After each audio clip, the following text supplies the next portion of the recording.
Welcome to the 11th annual Heroes of Education dinner.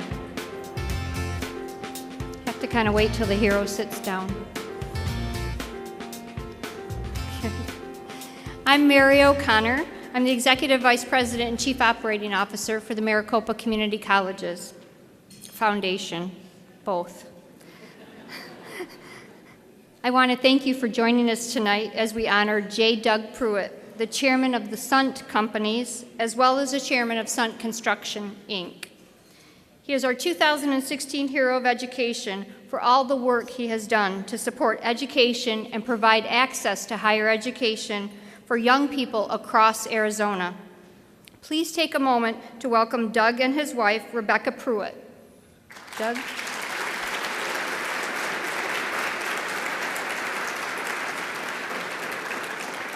They are joined tonight by several of their children, their son Jeff and their daughter Joey and her husband Dan. For the first but not the last time tonight, congratulations, Doug.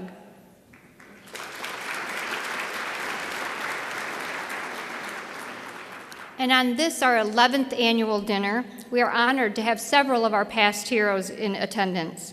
Please show your appreciation for Rich Bowles from 2008. Rich.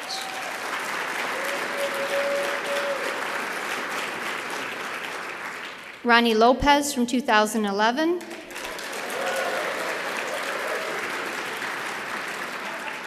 And Vince Roig from 2014. Thank you for your continued support. There are incredible people across the valley who provide exceptional support to each of our 10 Maricopa community colleges. We call them our college heroes. In a ceremony earlier this evening, we recognized them for their efforts. I would like to take just a moment and ask each of them to stand as I read their names, and then let's show our appreciation if you could hold your applause till the end. Chandler-Gilbert Community College, Chief of Police of the City of Mesa, John Meza. Estrella Mountain, okay, who's doing that? You obviously didn't go to one of our schools. Okay, Estrella Mountain. Estrella Mountain, the founder and publisher of the West Valley View community newspaper, Elliot Frerich. Oh, I think I said it wrong this time. Gateway Community College, Christine McKay, the Community and Economic Development Director at the City of Phoenix. Glendale Community College, Buzz Sands Chevrolet, represented tonight by Dr. Phil Randolph. Mesa Community College, Steve Adams. Paradise Valley, the Valley of the Sun YMCA, and the Foothills Community Foundation. Okay, they work at one of our schools. Phoenix College, Dr. Simon Mint. Rio Salado College, Doris and Lawrence Ashkin. Scottsdale Community College, the Silverman Family Foundation, represented by several family members who were unable to attend the previous award ceremony. So if you would rise, let's give you an extra round of applause by yourself.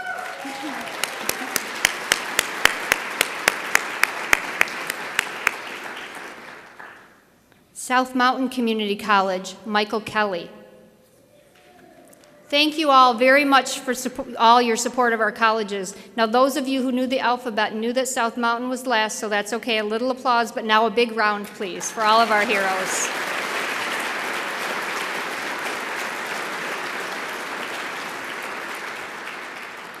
There are some other guests we would like to welcome tonight, as well as some elected and public officials. We are happy to have with us the former chancellor of the Maricopa Community Colleges District, Dr. Rufus Glasper.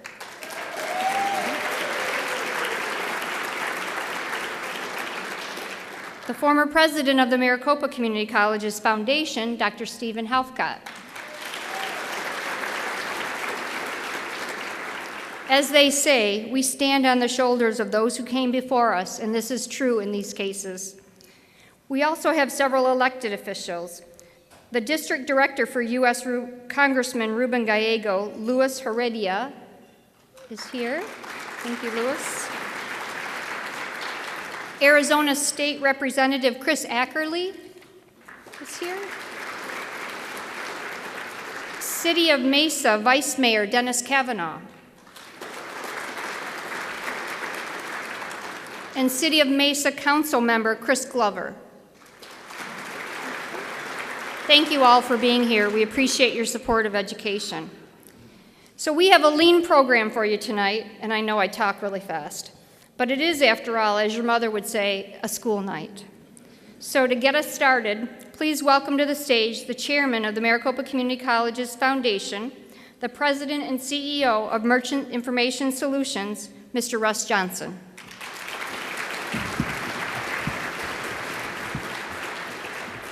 Thank you, Mary. Let me also join Mary in welcoming you all to the 11th Annual Heroes of Education Dinner, and especially our 2016 Hero of Education, J. Doug Pruitt. At this time, I would also like to introduce Christina Schultz, our new foundation CEO, who joined us just this week.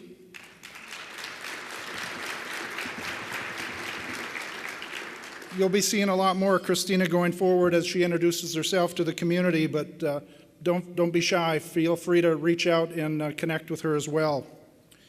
You know, this is my 7th Heroes Dinner, and I look forward to the event every year. The opportunity to renew old friendships, make some new ones, absolutely. But I really look forward to learn about the people who are being honored, the heroes, the honorees, and their journeys. It's that excitement and optimism that I get every year from the Heroes Dinner. In fact, for many reasons, that's my message tonight, excitement and optimism. I especially look forward to learning about the resiliency that's demonstrated time after time by the individuals who are being honored. It's incredible how each one of these individuals have responded to adversity and achieved success. It's in large part why I'm involved with the foundation, why I remain engaged.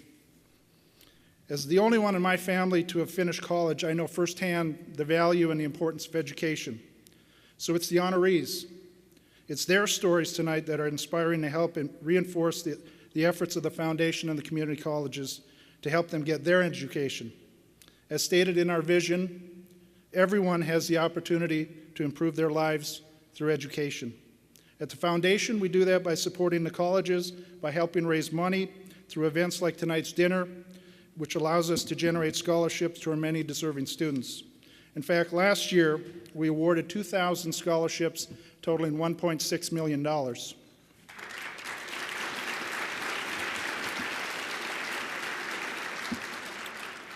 Also this year, with the help of many, including the legislature and the governor, the community colleges now have an opportunity to raise money by engaging in public-private partnerships to grow and sustain the work of the foundation and the colleges.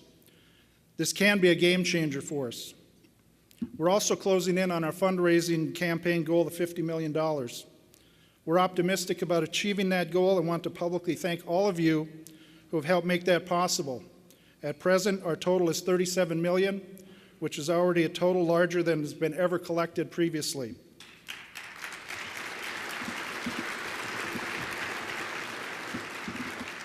Again, reasons for excitement and optimism.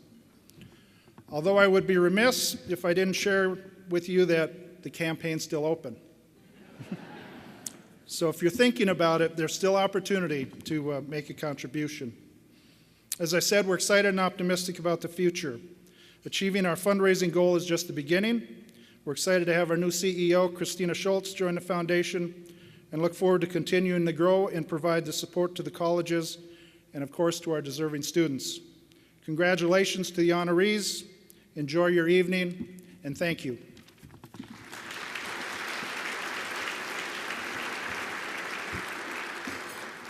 I also have one other honor, and that's to introduce the next speaker, Interim Chancellor Maria Harper Marinick. Please help me join Maria join the stage.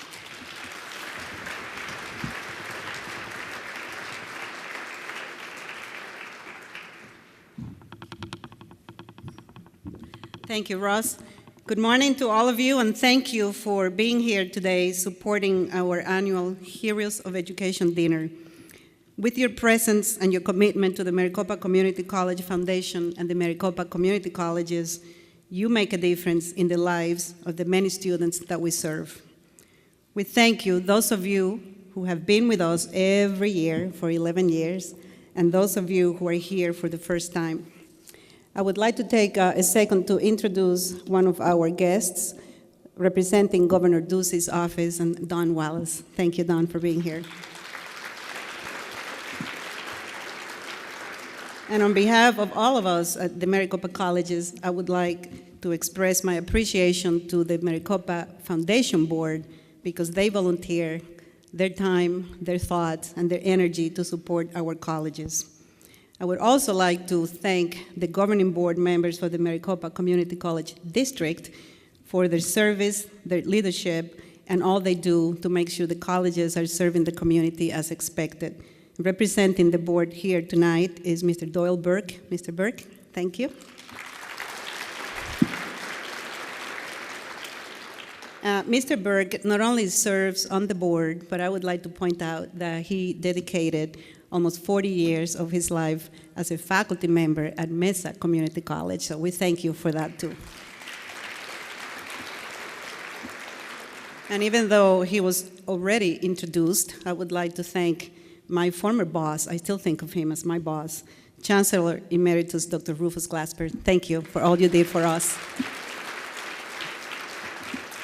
And college presidents, administrators, faculty, and staff who are present, you have primary responsibility for ensuring that our students have access to high-quality programs and services, an inclusive and safe learning environment. So I would like the college presidents, the vice president, all of the administrators and the faculty who are present to please stand so we can thank you for what you do for our students.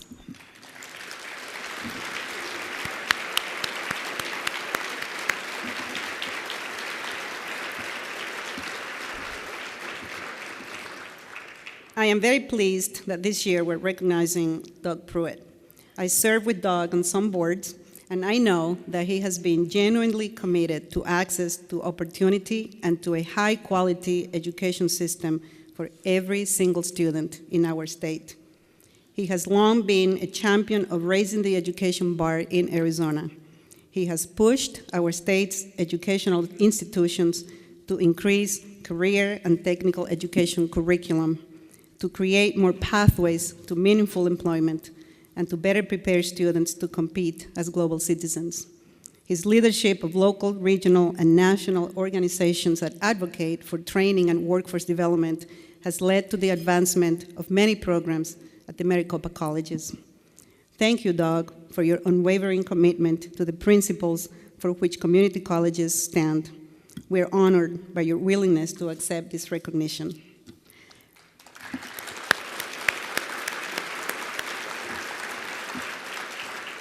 So we need Doug, and we need all the past recipients of the Heroes of Education, and we also need all of you to be ambassadors for our colleges. You, our friends and supporters, understand the role that we play in the community and in our state. Just this morning, I read an article by Caroline Van Egan Dunn from the Science Foundation Arizona, and she wrote, "There is a disconnect between education and employment. Our economic prosperity depends on fixing this disconnect, increasing the number of students that pursue post-secondary education, and enhancing the experience of current students so that they get the knowledge and skills that employers need now while building a foundation for lifelong learning. Community college leaders are well aware of this dilemma, and they're responding by creating thousands of courses and certificate programs that, in addition to traditional academic disciplines, can give students concrete skills and experience. So that is what we do, community colleges. We are essential to the success and the well-being of our community. We are training the skilled workforce of today and the skilled workforce of tomorrow. Companies will stay in the Valley or come to the Valley because they know that we can provide the workforce that they need now and in the future. We also make a significant contribution to the baccalaureate degree pipeline with transfer programs to our university partners. I know some of them are here today, so I want to personally say thank you for working with us to create transfer pathways that are actually the best in the country, nationally recognized. When you become our partners, like you're doing tonight at the dinner, you support that future. We would not be able otherwise to provide access to opportunity for many of our students and to help them get on the path to financial independence. That's what we do. That's what you want us to do. Doug, congratulations again. And once more, thank you to all of you for choosing to be here tonight and choosing to support the Maricopa Community Colleges. Enjoy the evening.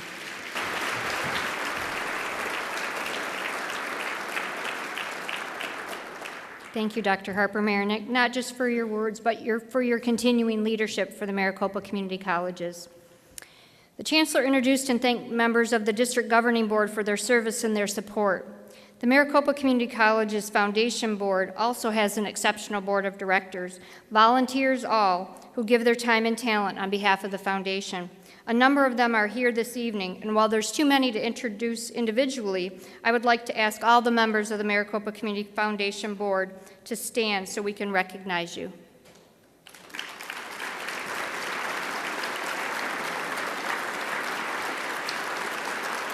Thank you for all that you do. Also, the foundation staff who puts in hundreds of hours and a lot of energy into making the event so special tonight. Will the staff please stand? They're all in the back. Oh, Judy's up, all in the back.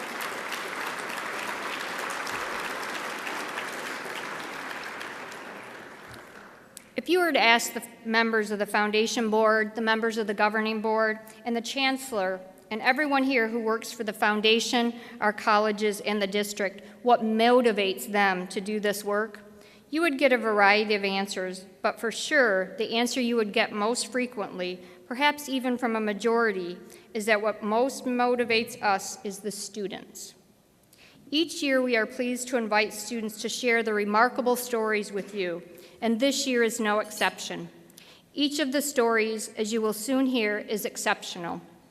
And yet, each is so typical because the stories you are about to hear represent both the challenges and the accomplishments of thousands of students at the Maricopa Community Colleges. Our first student speaker is Cynthia Herda. Cynthia is a student at Glendale Community College. Please welcome Cynthia.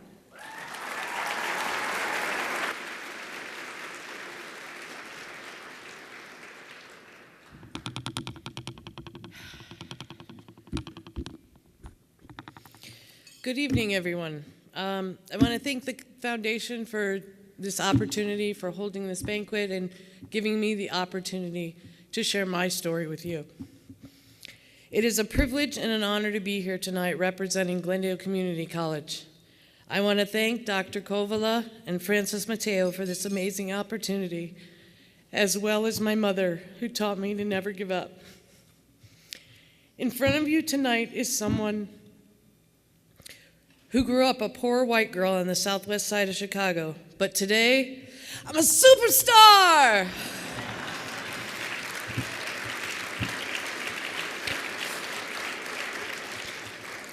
I have had my share of challenges in life, such as becoming homeless, surviving domestic violence, suffering from drug addiction, being a high school dropout, and enduring teen pregnancy. I have also had many achievements, which include getting my GED, purchasing my own home, overcoming addiction, sustaining the same job for over 10 years, and raising two smart and ambitious children who have both been inspired by my success to pursue a higher education. Choosing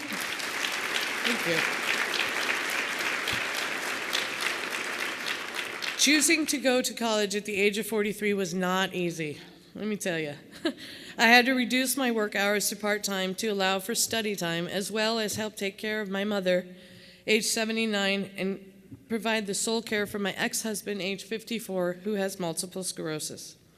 It is because of scholarships that I have been able to achieve this dream successfully. Some of the scholarships I've received are the Patrick Haas Memorial Scholarship, which helped inspire my confidence and improved my self-esteem. The Kitts Memorial Scholarship, which reignited my passion for writing. Both Patrick Haas and Miss Kitts were teachers at both GCC and Phoenix College, I do believe. And the Dr. Joe Griego Memorial Scholarship.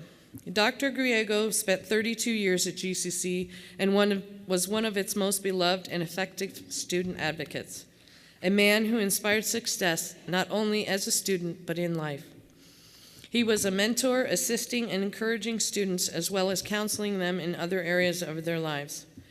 It was a great honor to receive this scholarship, as Dr. Griego's legacy mirrors my own beliefs. I have shared my knowledge of scholarship opportunities with several classmates. I have also shared my success with the free counseling to help some classmates deal with life issues. Speaking of faculty that inspired student success, I want to make sure that the teacher responsible for inspiring my success is acknowledged. Thanks to this extraordinary teacher, I realized that I had the ability to not only achieve my dream, but to do it with excellence.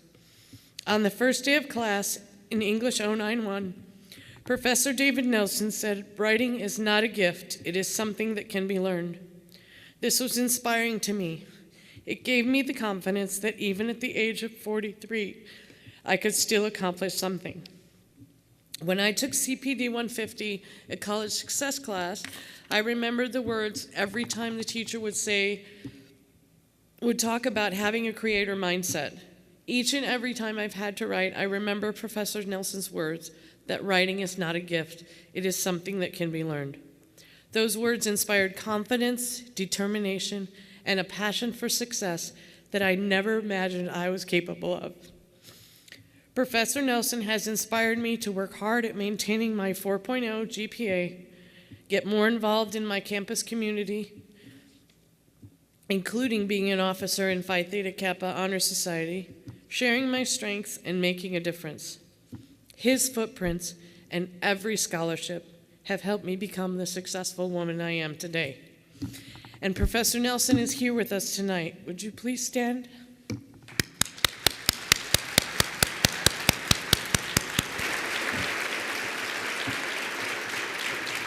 Thank you. I am on track to finish my CEP transfer to bachelor degree prerequisites by the spring of 2017. In the fall of 2017, I plan to begin my nursing blocks for my associate's degree at GCC and begin my nursing blocks for NAU online. Thanks. I have never considered myself a leader, more as someone who inspires others. As the former president of South Africa, Nelson Mandela once said, "Education is the most powerful weapon you can use to change the world." On campus, I have participated in Green Efforts poetry slams, and I have volunteered with Foothills Community Services. I am an officer in Phi Theta Kappa, the Student Honors Organization, and Midnight Metaphors, the Creative Writing Club. I am a person who shoots for the moon, because even if I fail, I am still among the stars. After receiving 9 scholarships, I am focused on the future and my next endeavor. I have recently been accepted to and hope to participate in Envision's International Scholar Laureate Program. It's a chance to study nursing practices for nearly 2 weeks in Australia in the summer of 2017. The benefits are experiencing nursing and research in hospitals in non-traditional settings while gaining a new perspective on global healthcare, networking, and having a competitive edge in my career. At this time, I'm in the process of raising the funds to participate in this promise, which is truly the opportunity of a lifetime. Your scholarships have changed my life. My dream possibilities went from here to here. I want to thank you for your passion for education and for your generous contributions in making dreams come true. I will leave you tonight with a poem that I wrote that helped me receive the Creative Writing Scholarship. I see you carrying all that you own on a bus, nowhere to go. I see you shopping at a thrift store for shoes to keep your child warm. I see you driving, wearing sleeves in the summer to cover the bruises. I see you reading, trying to escape the memories of your nightmares. I see you smiling because to cry would make you seem weak. I see you lost, alone, pretending to be strong, losing the battle, addicted. I see you every day My heart aches, and I wonder, do you see me? Tonight, I want to thank all of you for seeing me.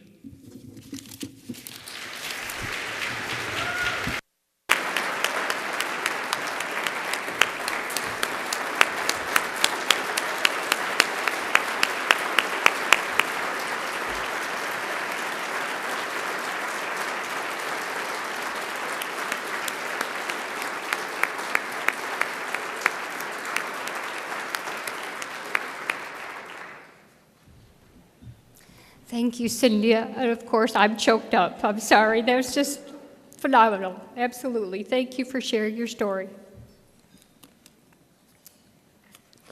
Our second student speaker tonight is someone I've met several times, and I still cry when he tells a story, so you might as well just plan on that. So this is Aaron Mixon. He is a student at Mesa Community College, and he's also the student body president. Please welcome Aaron.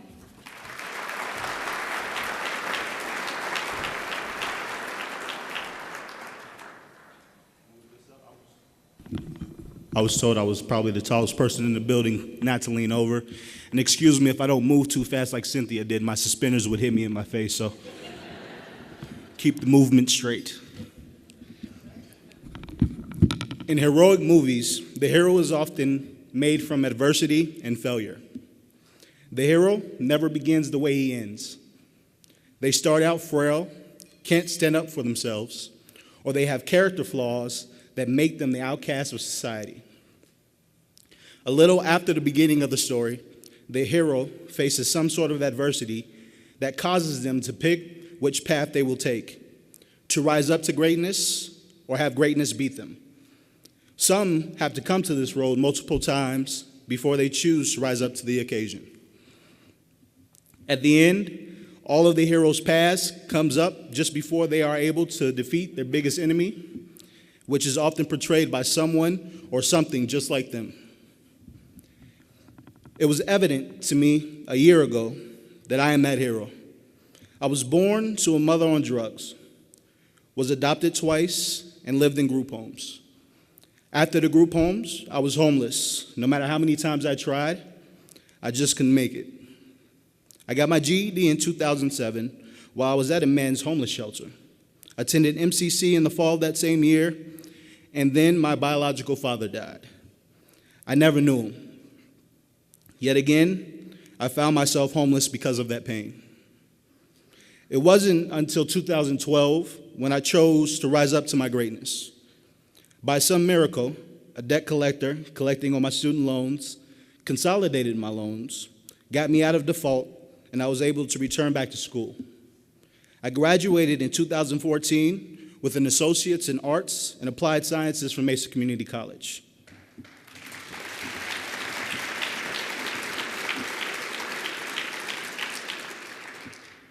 However, a semester after my graduation, I found out that my financial aid was running out because I essentially received a double loan to consolidate the loans from the Department of Education. I was in my second semester at ASU. I was facing yet another difficult situation. Do I stay and try to find other means of paying for school, or do I drop out? The decision, however, was made easy. A week after giving a speech at the MCC Presidential Forum, an anonymous donor, my mask hero, paid for my semester at Mesa Community College, where I was taking some ASU courses in math and sciences.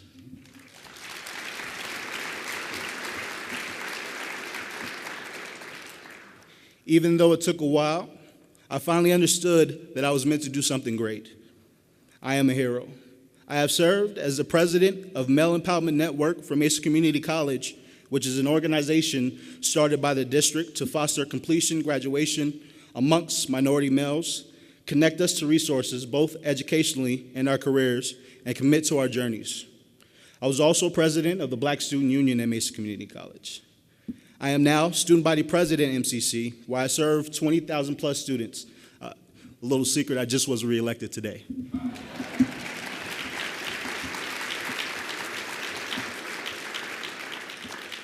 I teach senior citizens how to use computers, which is fairly easy seeing that they only want to learn how to log on to Facebook. and I mentor 18-year-olds at Mesa Community College's early education programs who are all on the same path that I was. This is how I use my heroic power. I have 3 semesters to go at ASU, fall this year, spring and fall of next year. And even though I have to figure out how to pay for these semesters at ASU out of pocket, I will choose to strive for greatness. And if it wasn't for my mask hero who gave me the scholarship, I wouldn't be here in front of you today. I'm speaking on behalf of the student body at Mesa Community College, the entire student population of Maricopa County Community Colleges, and myself when I tell you how grateful we are for your financial contributions. And we hope that you will continue to be the heroes that invest in a generation of heroes to come. Thank you.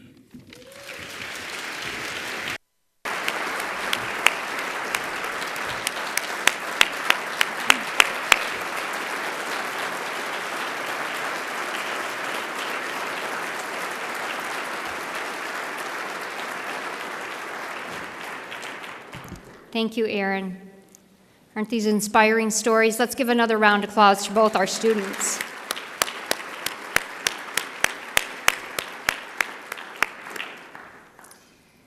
Now, please help me welcome the Secretary of the Foundation Board of Directors, Rudy Parga, with a special message.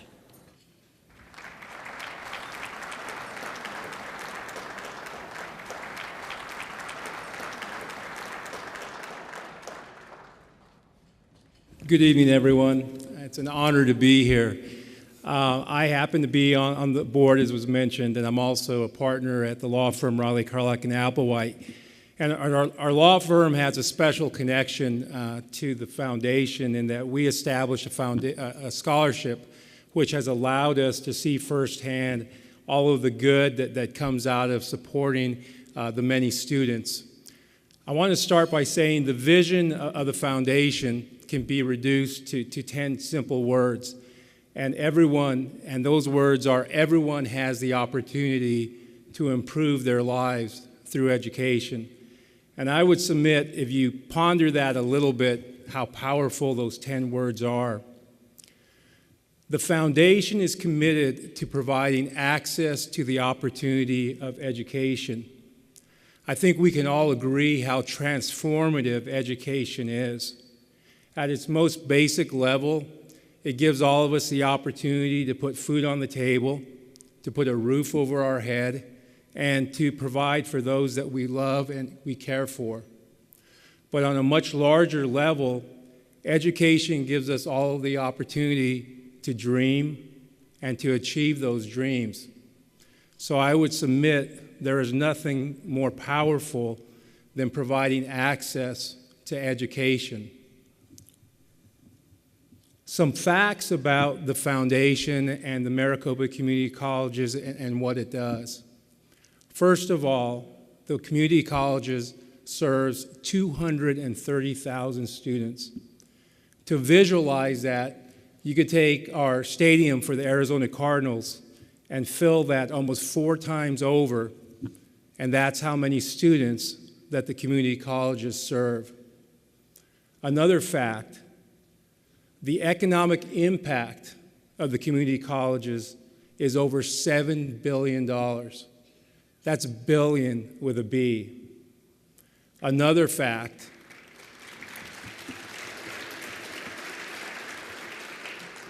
for every dollar invested in a student, the return on that investment is over $4 in terms of lifetime income, the return on that. So I'm here before you today to respectfully ask that those of you who are able to and desire to make an investment in the foundation and our students. We've heard a couple of those students and how inspirational they are to all of us. When you walked in earlier today, each of you was provided an envelope with a number on it. For those who would like to make an investment, I would ask that you go ahead and do that with the envelope that has been provided. Throughout the course of the dinner, there will be representatives from the foundation who will be walking around collecting the envelopes. For those who would prefer to use a credit card for the transaction, if you let people know walking around, they'll take care of you in that regard also.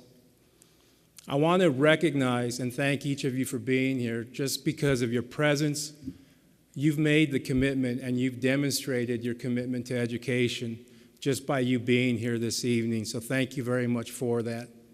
In closing, I'd like to give a very big thank you to each of you again for being here, and thank you.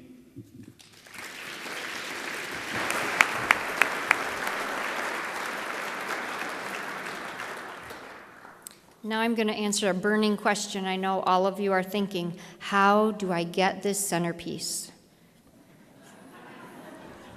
Okay, so are you ready? If you simply place, okay, there's only one, so there shall be no fights because I don't want to referee, but if you place a minimum of $25 donation, and I was going to say 100, but the staff said no, minimum in the envelope and put it in the number on your table so we know there's money in there and it doesn't get missed. You can take the flower vase. You can't take the mirror, you can't take the votives unless you think the hotel is going to come see you, and I don't want to have to do that. So the flowers, the vase, the whole thing, you can take home with you tonight.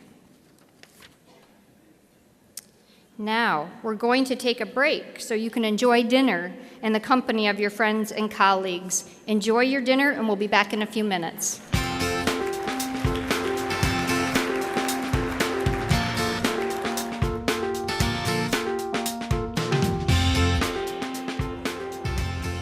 Welcome back.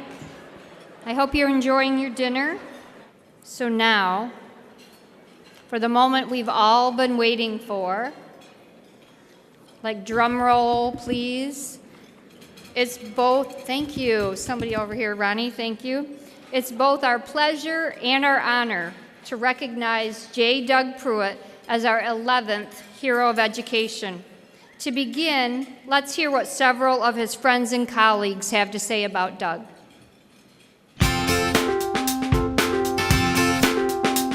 Doug's been a tireless leader in this community for many years and taken on some great causes. And Doug in education, to me, has been one of the greatest spokesmen for all of Arizona students, trying to make sure the education system is inclusive and works for any kid at any point in time so that they can be successful in life. Doug has definitely been a leader both in our community and education, and I think what Doug understands is that if you're leading in the community, you need to be leading on educational issues. Doug is an outstanding leader in this community, and especially in the education arena, which is where I work. He is a very thoughtful presence. He's very committed. He cares a lot about our student population and has done really tremendous work in this area. Doug, through his work on career and technical education and the community college district, through all the different programs it offers students who either don't want to go to a four-year university right away or need to go to work or need some remediation, have a way to get an education and be successful in our society. I like to think of it, and I know Doug believes this, that the role of education is to provide economic independence for individuals. Education isn't an end, it's a means to an end, and that end is to help people get into careers wherever they are, at whatever level, that allows them to care for themselves, care for their families, and to participate in a meaningful way in our society. One of the things that Maricopa Community Colleges does really well is in the whole area of workforce development.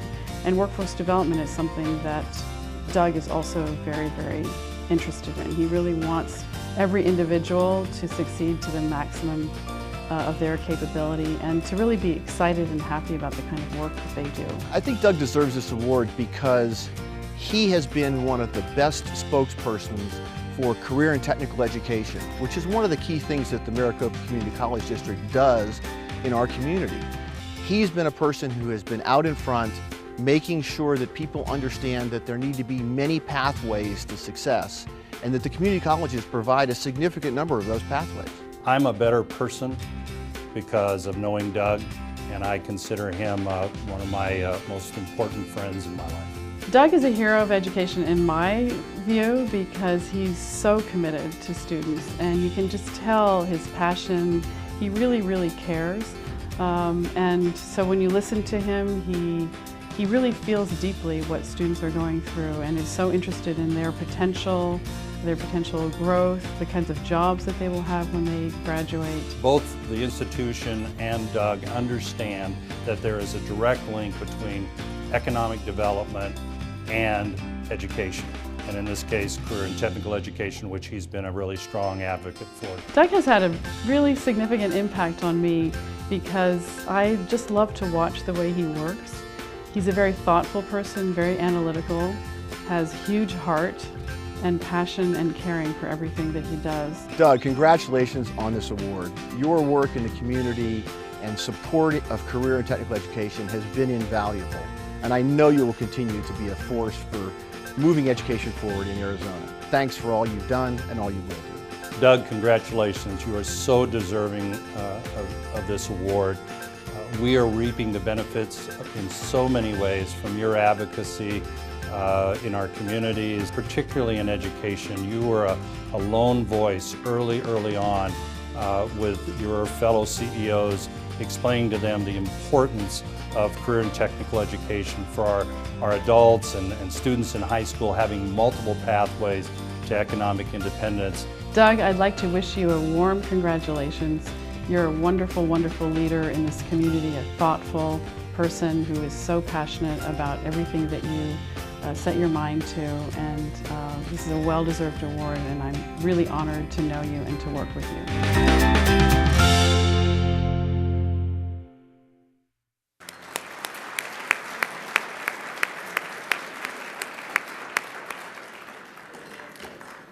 Now, please help me welcome Richard Condit, the co-chair of tonight's dinner committee, and he will introduce his good friend.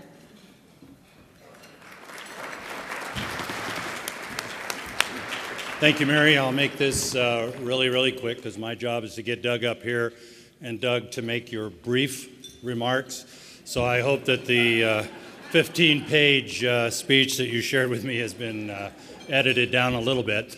But anyway, I wanted to just say two things. I had an opportunity in the video to say a couple things, but Doug, two things. One is that you're just a wonderful example of how a business leader can make change in a community, and in this case, we're celebrating tonight the change that you've made in education.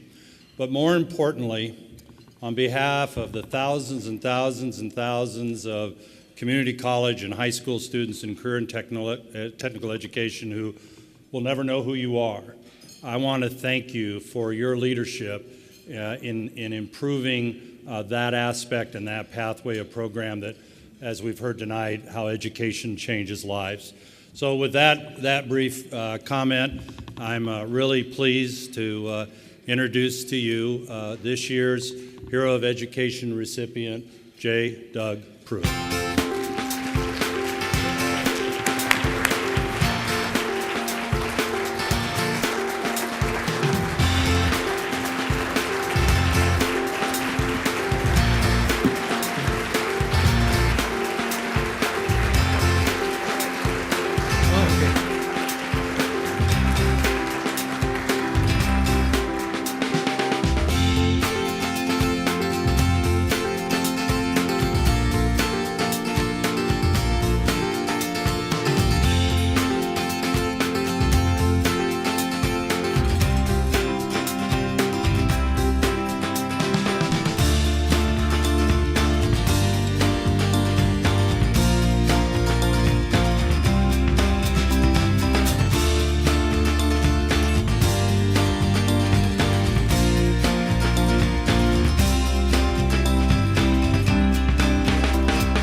Reads, J. Doug Pruitt, in recognition and appreciation of your exceptional leadership and unparalleled commitment to student success and the pursuit of new educational opportunities at the Maricopa Community Colleges, April 21st, 2016. And as an additional recognition for you and Rebecca, we will be awarding 10 $1,000 scholarships in your name this fall to students who are majoring in either the health sciences, architecture, or construction, which we know are your areas of interest. We will be inviting you to a private lunch to meet the students and hear their stories. Thank you very much.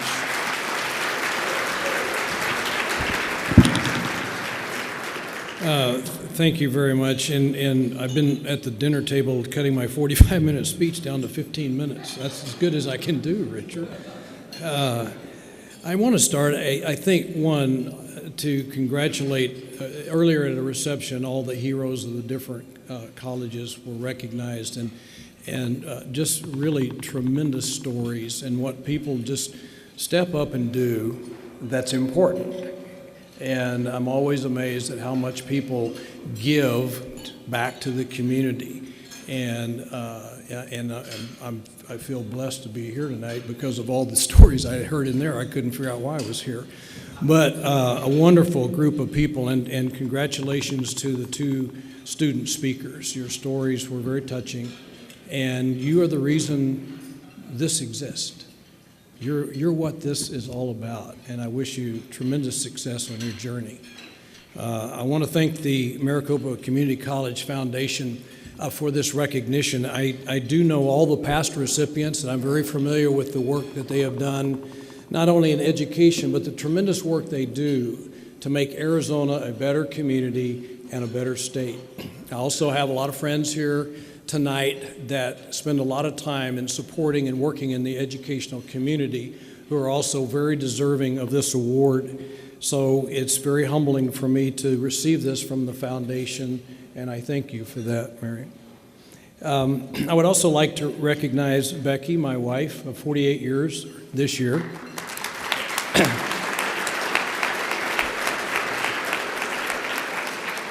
For her unwavering support of my career, and probably more important, the incredible and value advice and counsel that I got, which I needed. In a lot of cases, that was also very helpful. She's been not just a tremendous partner, the better part of that is she's been my best friend through this 48-year journey together. And I thank you for being here, and I want to thank our daughter Joey and son Jeff, Joey's husband Dan. Jeff's wife Lisa is at an obligation with her mother and couldn't be here, but thank all of you for sharing this evening with. I love all of you very much.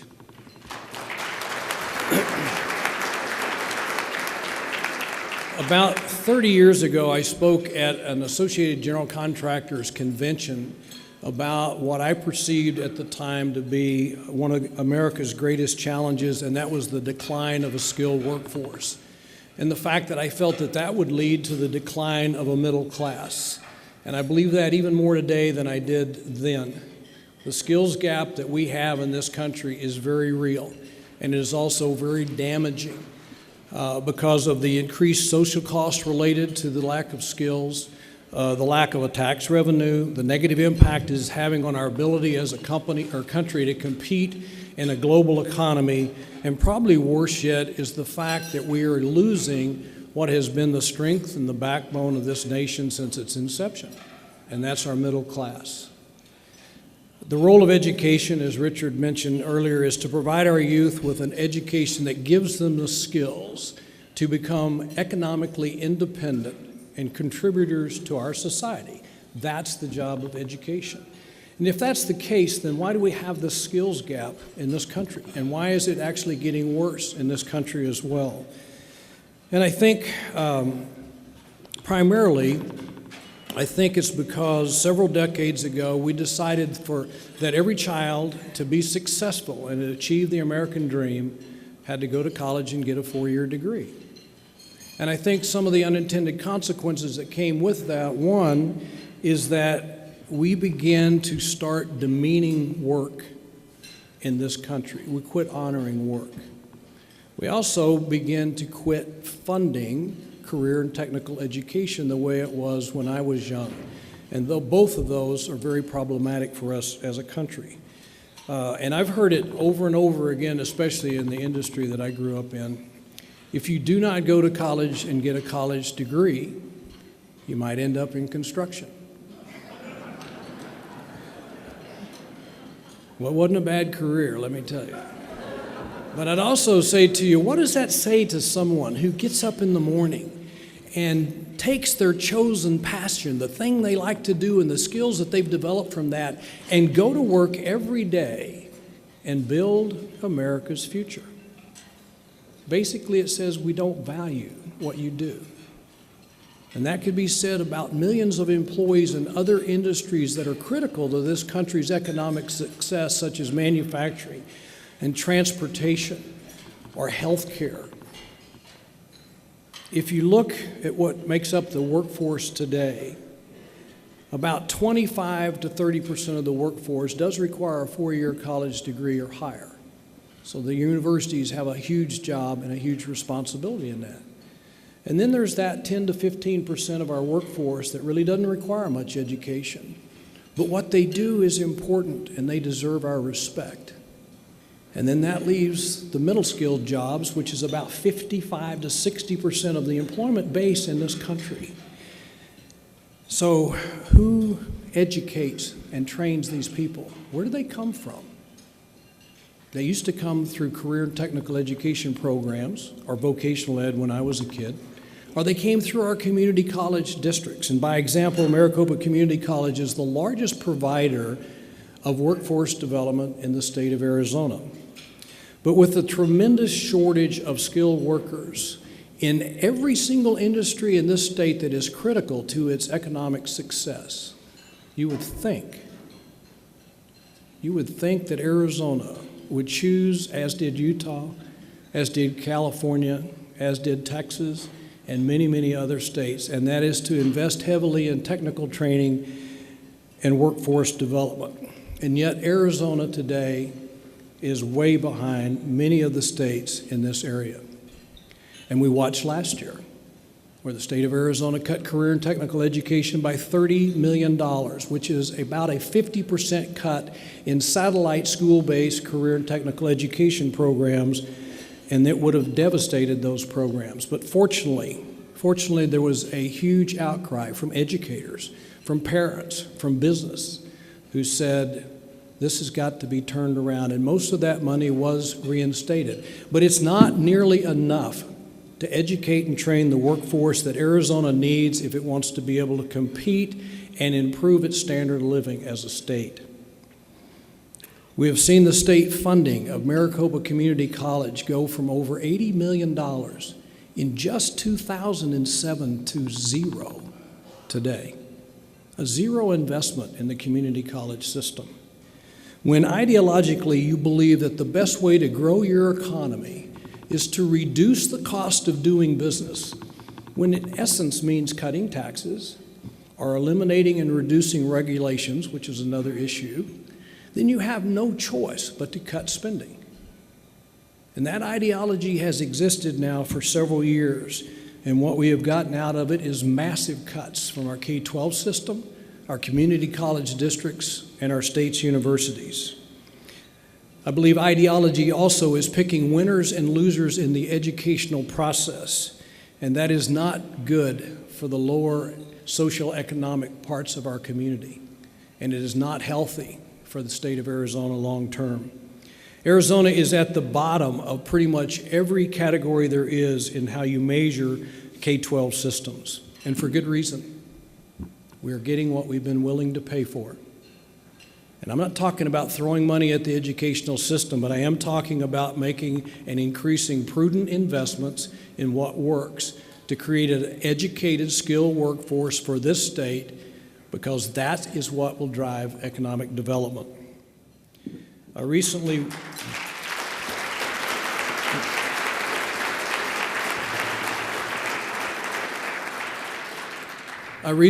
participated in a presentation at the Arizona State Board of Education about career and technical education. In my closing remarks for the group I was with, I referred to a slide, actually it was Richard's slide since he's here, that was used in his presentation, and it was a slide of his 4 grandchildren. Now, mathematically this would work better if he had 5 grandchildren, but you'll have to bear with me. It was a picture of his 4 grandchildren, but think of that slide, and instead of being his 4 grandchildren, it's your children. or it's your spouse or your siblings' children or your grandchildren. Statistically, in Arizona, one of those kids will not graduate from high school. And because of that, they'll probably end up some type of social program such as welfare, food stamps, access, or worse yet, in prison, where over 70% of the inmates in this state are high school dropouts. Statistically, 2 of those kids will graduate from high school but will not graduate from college. So they'll end up probably with some form of debt and then some either limited or no work-based skills, which will make it increasingly difficult for those kids to earn a respectable living. And probably the saddest part is they may not reach what have been or what could have been their full potential. One of those kids will graduate from college and go on to hopefully have a good job and have a good career, and they will need it to help pay for the debt that they created getting that education. Now think of that slide again of the 4 children, your children or your grandchildren. If they were full-time CTE students in high school, there is a 95% chance that all 4 of those kids will graduate from high school. And they'll graduate from high school with a skill and in many cases an industry-recognized certification so they can enter the workforce and start on a career. Statistically, there's a 64% chance that all 4 of those kids, your kids or your grandkids, will go on to some level of post-secondary education and obtain industry certifications, an AA degree, bachelor's degree, or higher. And the coolest thing about that is because of the skills that they've obtained from a career and technical education program, more than likely they can pay for that education. The shortest distance from being in high school to a meaningful job or going on to post-secondary education is through career and technical education programs. And if that is the case, and it is statistically, if that is the case, why is Arizona so willing to spend money on social programs or building more beds at a prison? And it is totally unwilling to spend money on career and technical education programs or to spend money on our community college districts. An investment in these kind of programs or schools is what will begin to reduce the skills gap that we suffer from not only in this state but in this country. An investment in these types of programs and schools is what will make Arizona's businesses more competitive and more successful. And an investment in these types of programs or schools is why businesses from outside of Arizona will look to Arizona because they know that they can rely on an educated, skilled workforce. It would also begin to work on pushing back up the middle class, which is the strength and backbone of this country. It seems for me very simple. We are getting what we have been willing to pay for. And it's time for us to say that's got to change. It's time for us to stand up and be counted.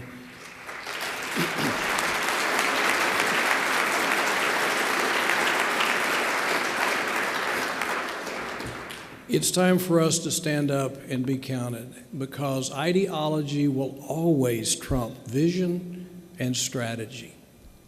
It's time for us to be counted and say enough is enough.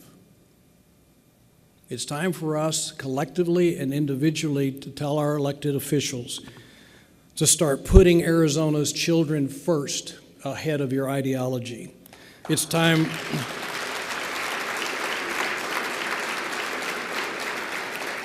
It's time for us to say to our political leaders to start investing at every level of education so we can give our kids a chance to be successful and achieve the American dream.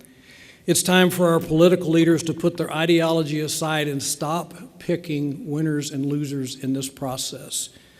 So every child in Arizona,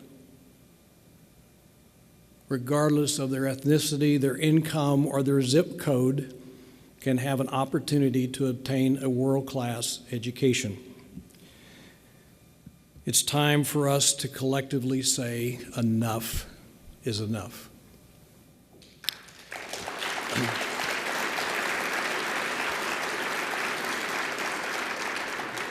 I want to thank the Maricopa Community Foundation for this, College Foundation for this award. But to all of you who are associated with or work for the Maricopa Community College District, or for those of you who are teachers, who teach in an environment that you did not create, but an environment that does not make your job easy. It is what you do for our children and their future every day. And it's because of what you do for those of us in business who are the recipients of those that you educate.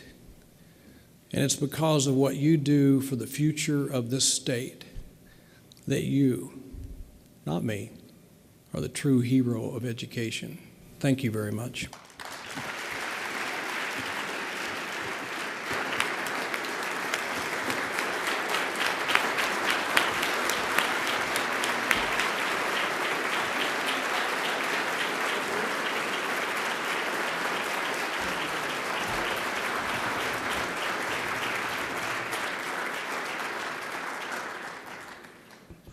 Thank you, Doug.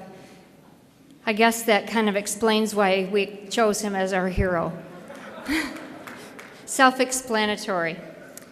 I've been given some really good news I'd like to share.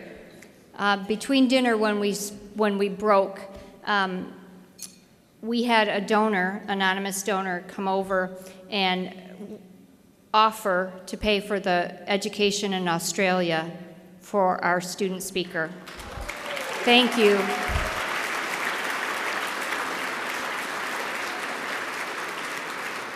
Thank you so much to that donor, and I know that you'll make us proud and come back and tell us all about your trip.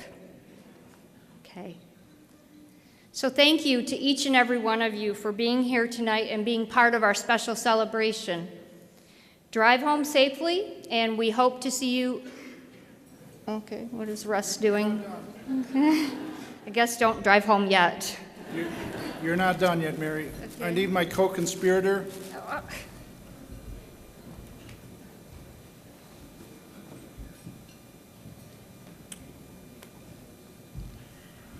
On behalf of Chancellor Maria Harper Marinick and myself, I wanted to take a couple minutes and talk about the Maricopa Community College Foundation staff and the leadership of Mary O'Connor for tonight's event.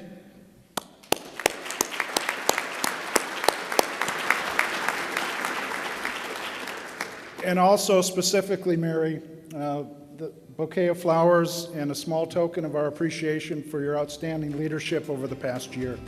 Thank you.